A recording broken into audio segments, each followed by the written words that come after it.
Oh, Jeffrey Epstein. Him dying? Whew, that one's a weird one, isn't it? Um, I kind of feel like, yeah, real issues, exactly.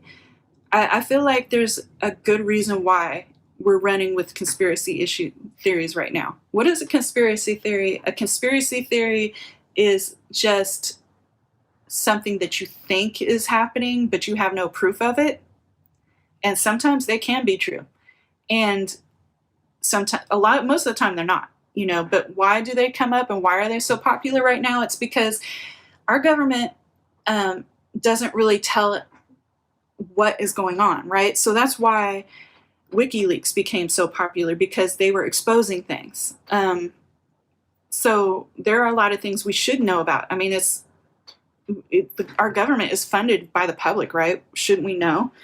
Journalists should be able to get information. I understand them wanting to redact certain names and stuff like that, but if we're fighting a war, we need to know if that's a justifiable war. And I don't think we've been in a justifiable war. So that's one example. Now you're talking about, like, after all these years that the public trust is just fading and fading and fading.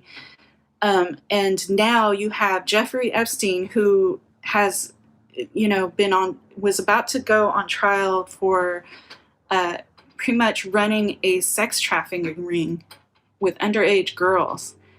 The epitome of a rich man getting away with something like this and having all these powerful contacts. And he was so full of himself that he wanted to populate an island with his offspring. I don't know if you guys know this, but he was into eugenics, and he believed that he could populate. He was talking to all these scientists and stuff.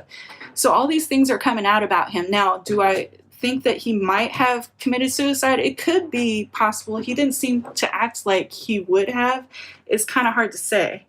But my first thought was, yeah, that's super suspicious. Like, there's too many rich, powerful people, and I really wouldn't put it past them to pull something to get rid of them.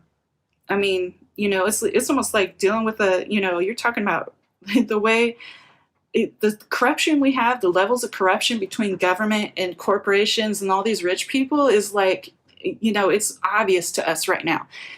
So why wouldn't we be surprised if they were acting like mob bosses and knocking people off who have potentials to be witnesses to how they really are? How many people were involved with a pedophile sex ring, right?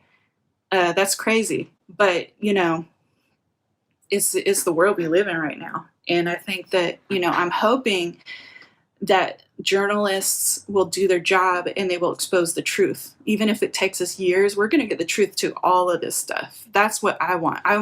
Journalists are supposed to be the first draft of history. We're supposed to write the history, and that's what we need to be doing. So I'm hoping that there's some really good journalists out there that get down to the bottom of all of that.